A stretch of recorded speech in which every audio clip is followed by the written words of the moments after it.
On today's show, we discuss Harden's hamstring injury, DeRozan's huge night, and if Luke Walton's on the hot seat.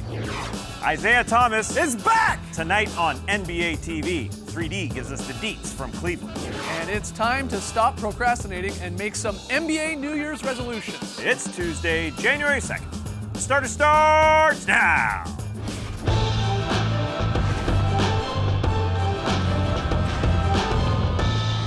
Good evening, sweet world! Happy New Year and welcome to The Starters, presented by Jack Daniel's Tennessee Honey.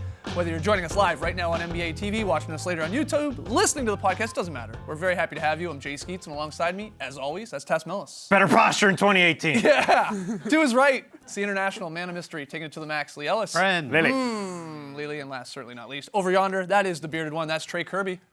Hey, yo! TK, what's up? Well, I'm here at the internet looking for your best tweets at hashtag the starters. And guys, we're back! We are back. It's our first show of 2018, so we're talking New Year's resolutions.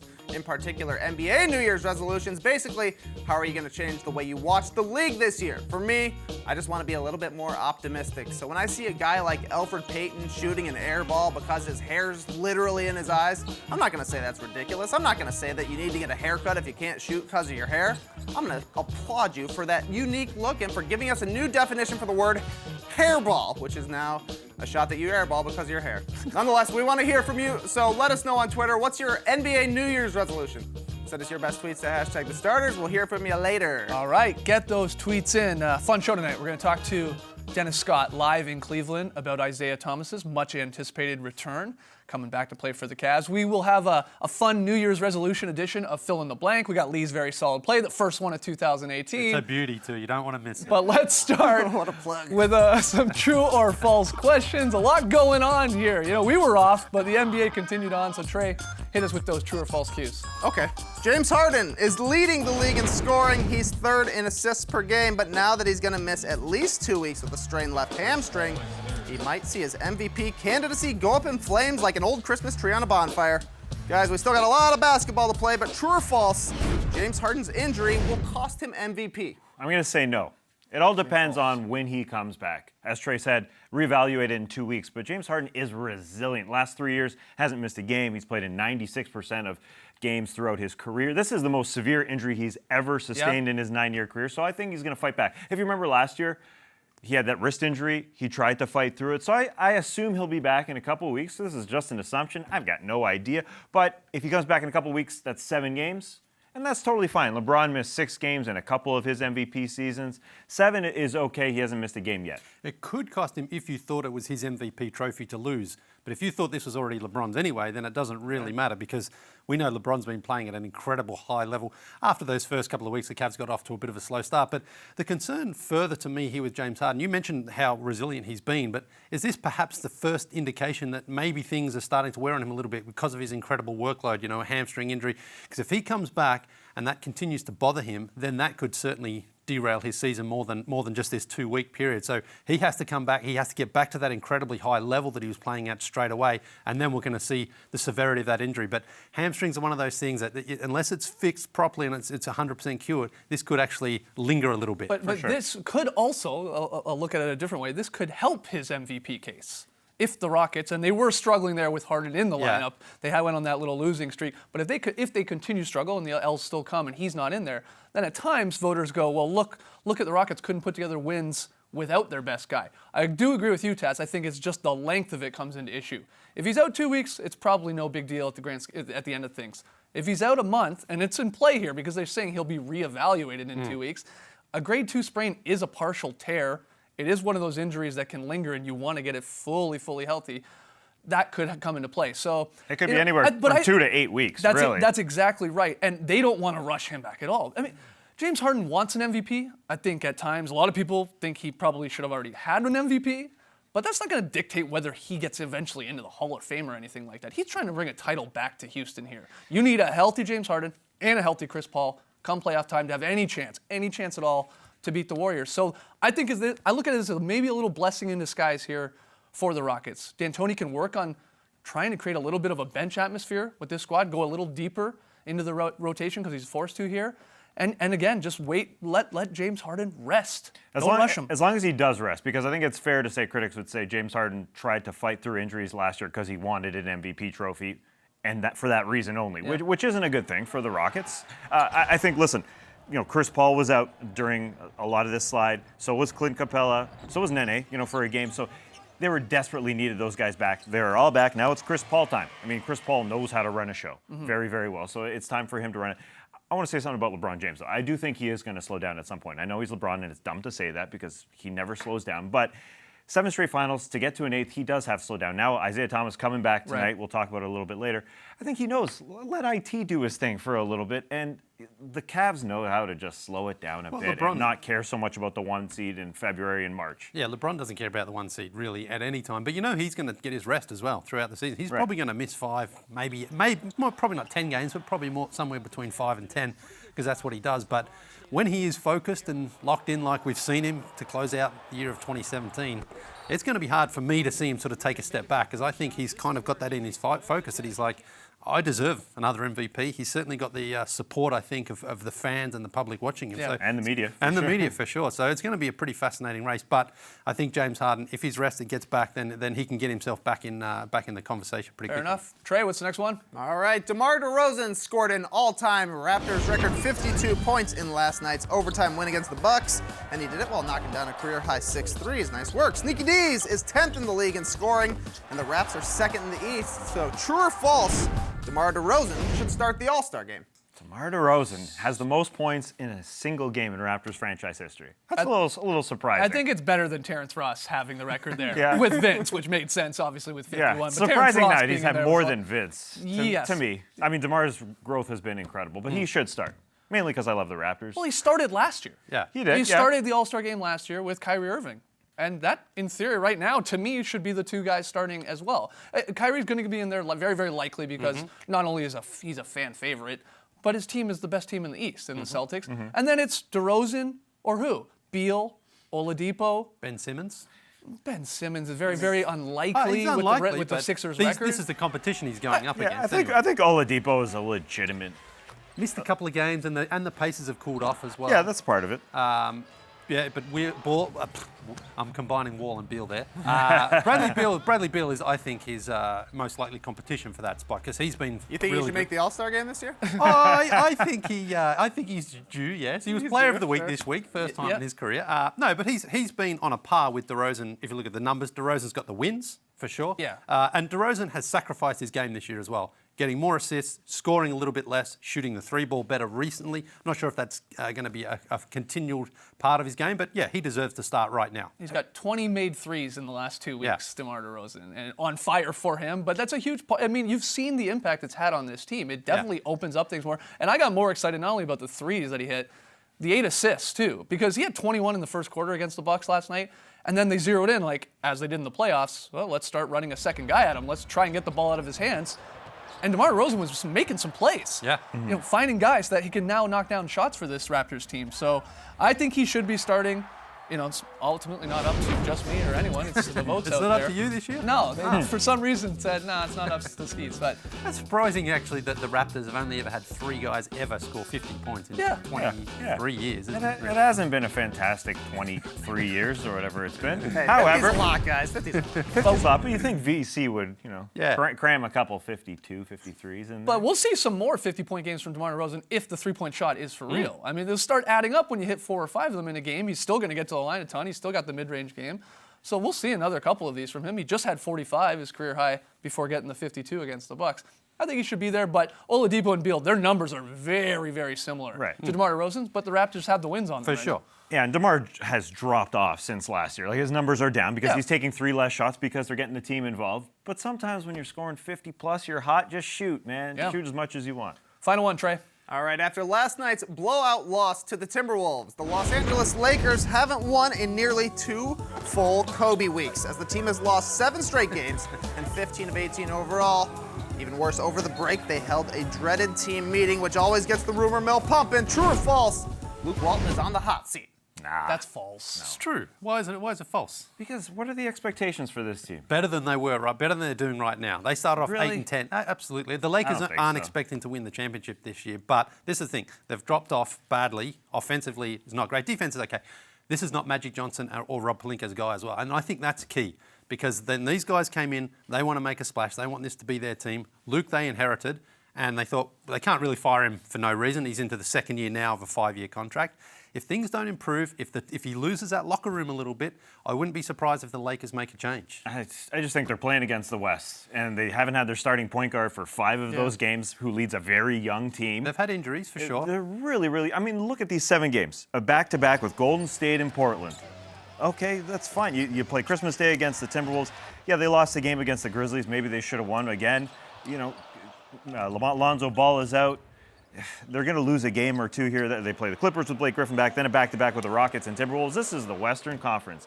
It ain't easy. I don't think that's enough to save him right now. If they go on a bit of a longer stretch here, I think he could be in trouble. Well, Andrew Bogut said they needed to clear the air Yeah. because of looking ahead, too, to next year, the potential free agents and whether guys get traded here, be it a Randall or a Clarkson as we get near the deadline. I mean, that does hang over a locker room, especially when there's losses. But I don't think Luke Walton is in jeopardy of losing his job this season at all. Under any circumstances. I guess they'd have to lose from here on out, if that's what you're asking me. I don't see it happening. Tough to bring him back then. Quick break, but coming up, the Grill Daddy, Dennis Scott, joins us live from Cleveland. IT, he's back. Don't go anywhere.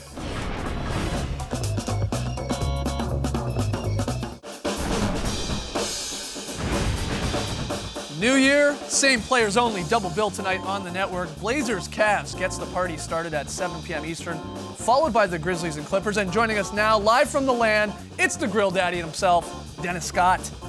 See those grill marks? See those grill marks? See those grill marks? See those grill marks? See those grill marks? See those grill marks? Yeah, there he is. 3D, Happy New Year, big guy.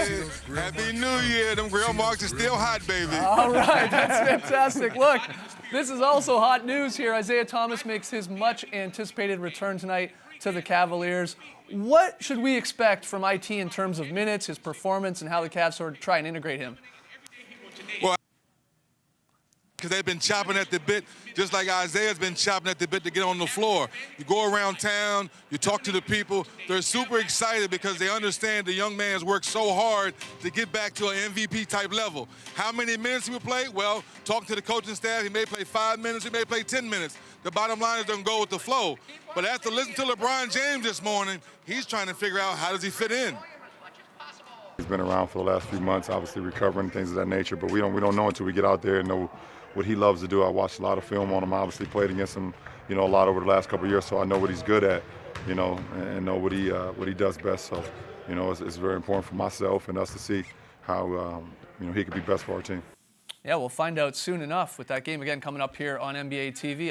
Isaiah Thomas making his return for the Cavs. On the other side of the ball, we got another all-star guard coming back. Damian Lillard should be in the lineup for the Blazers tonight. They went 3-2 in his absence. He was out with the hamstring injury. Have you been impressed with how the Blazers have looked over the last couple games without Damian Lillard? Well, I'm starting to like him a little bit. I don't know if I'm bought all the way in. I like the fact that Nurkic has played pretty good. Shabazz Napier, has played pretty good. Ooh. Chop. We're chopping. All right. right. See ya. They lost the Grill Daddy. Sorry, 3D.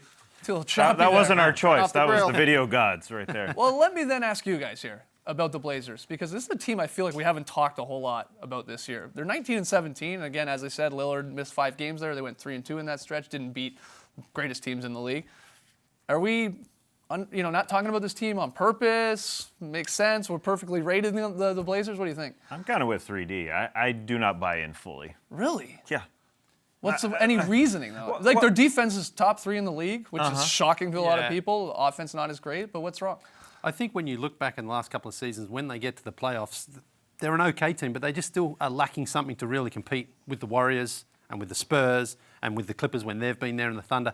Lillard and McCollum, fantastic in the backcourt. Nurkic has been good for them, but they're still short of another scorer, I think, another legit guy who can go out there and fill in when Lillard and McCollum aren't scoring for them. They need someone else who can get buckets for them, and I think they're a little short in that department right now. We'll find out. As I said, Isaiah Thomas set to make his start or return for the Cavs. Damian Lillard coming back for the Blazers. Again, that game tonight here on NBA TV.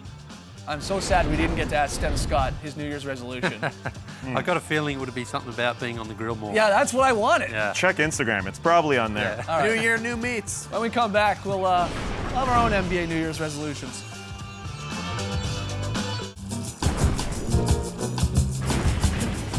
The Starters is brought to you by Jack Daniel's Tennessee Honey, official partner of the NBA. Special New Year edition of Fill in the Blank. Trey's going to give us a cliche New Year's resolution, and we'll debate which team or player it most applies to. Trey, take it away. All right, everybody wants to get stuff done in 2018, whether it be organizing the house with the KonMari method or winning a title with the Dare Morey method. Guys, fill in the blank. Blank needs to stop procrastinating. I need to become a better drawer, but Jason Kidd also needs to make Giannis Antetokounmpo the late game superstar that's supposed to be a star that we deserve. Now, this is mostly personal preference because they're doing fine in late game situations, but look at their shot distribution in clutch situations. Bledsoe has taken 40, Middleton has taken 37, Giannis has taken 27. Now, they're still doing fine, but Giannis Antetokounmpo acts sort of as a decoy. Everybody goes to him, they double, he gets it out of his hands. Bledsoe makes things happen, Middleton makes things happen. Again, they're doing fairly well.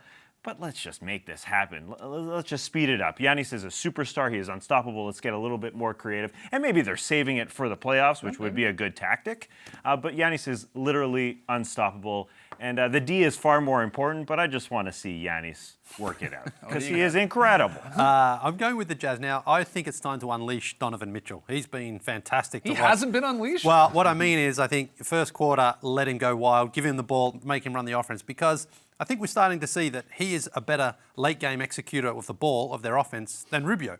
And in the fourth quarter, he's the only rookie in the top 10 in scoring in fourth quarter points. He shoots over 50%. And if he gets that going early on, I think it's going to give the Jazz a bit of a boost because they have been struggling in that first quarter.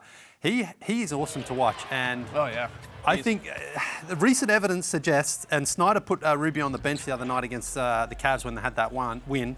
Let Donovan Mitchell go. He reminded me of a young Dwayne Wade. Remember how Wade used to explode to the hoop? He'd have that great big step back. And you do got pretty good drawing skills, Taz. I don't think you need to be naysaying yourself. New Year's resolution 2018, start a kids show, it sounds like. Looking like Patrick from SpongeBob. There's a lot of problems. I just don't have enough surface area. I like that. I like the Jazz, what you're going with. I'm going with the Pelicans. They need to stop procrastinating and make the playoffs. Get serious here about the playoffs. This team, they had a nice little 3-game winning streak going, and then they have 2 brutal home losses to Dallas and New York. 2 brutal road teams.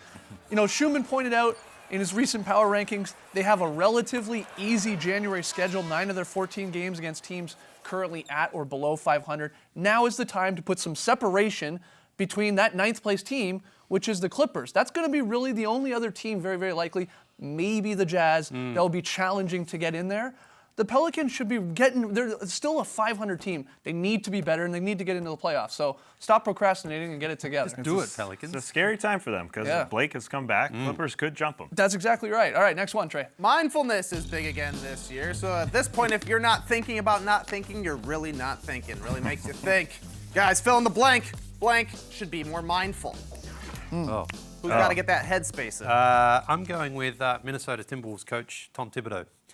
Why? Well, the Wolves doing quite well right now, 24 and 14, 4th in the Western Conference. We hope this team will make the playoffs. I think right now they're looking at perhaps home court advantage in the playoffs. Right. But Tibbs never looks like he's enjoying himself on the sidelines. I think he's got to say to himself, It's a stressful job. I know, but just chill out for a while, relax. It's like he's losing. It's like his team's struggling, and they're going fantastic. This is the best the Wolves have been in like 15 years or something. So just relax, man. Be more mindful. Get your zen on.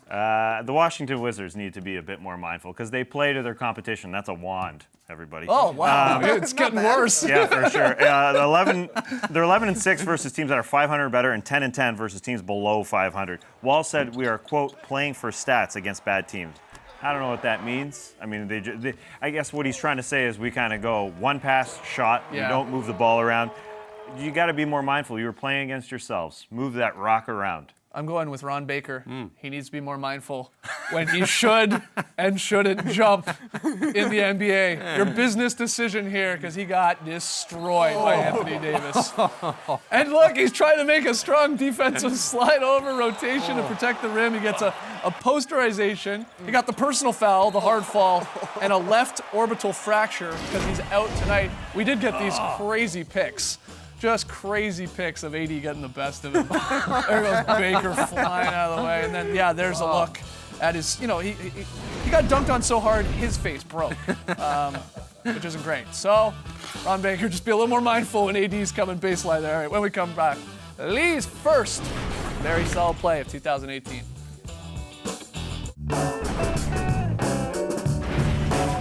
We asked you, what's your NBA New Year's resolutions? You hit us up on Twitter, #TheStarters. Trey, you got a few best answers. Yeah, some good ones. Diana says she wants to get a Twitter shout out on the starters. Consider it done. Take the year off.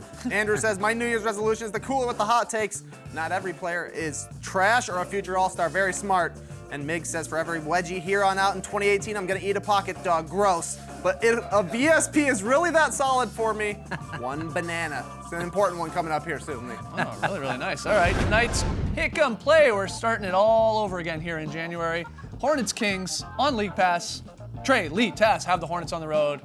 Give me the Kings at home. What a weird game Flip that a coin is. on this one. Yeah. Lily, first very solid play of 2018. Who gets the honor? Milwaukee Bucks start off the season the right way, or the year the right way, with a beautiful one up there in Toronto. Look at the ball moving around, bouncing all over the place. Delhi over to Bledsoe in the corner. Not quite a swish bomb, but that'll do. That's what I call a very solid play. Eat your banana. Yeah, that's banana worthy.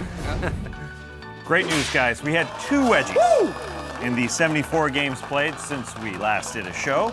Pair of block wedgies. Ed Davis blocking Ben Simmons right there. The Blazers tweeted it as well. Yeah. Wed G, get Nice, it? Ed nice, Davis. nice. And then in Toronto, the Raptors also tweeted this one with a shout out to Jay Skeets, who was in the building. Jakob Poeltl blocking Taurean Prince. Yeah, Lee, were you mad they didn't shout out you?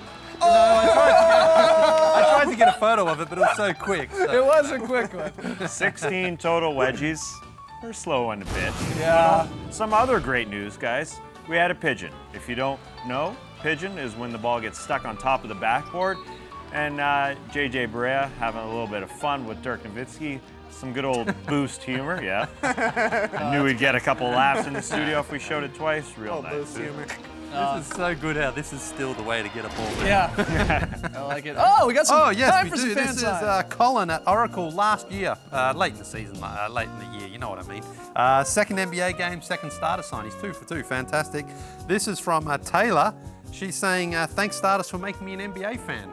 Well done. Thank you. You're welcome. Taylor. And this is Tim and his friends in Boston a couple of days ago. Thanks a lot, everybody. Keep Great 'em coming. signs, keep them coming, yeah. Starters at NBA.com. That's it for us tonight. Blazers, Cavs, Grizzlies, Clippers, players only, baby. Enjoy the games. Thank you for joining us. And remember, it's players only, baby, not only players, baby. Race tonight, people.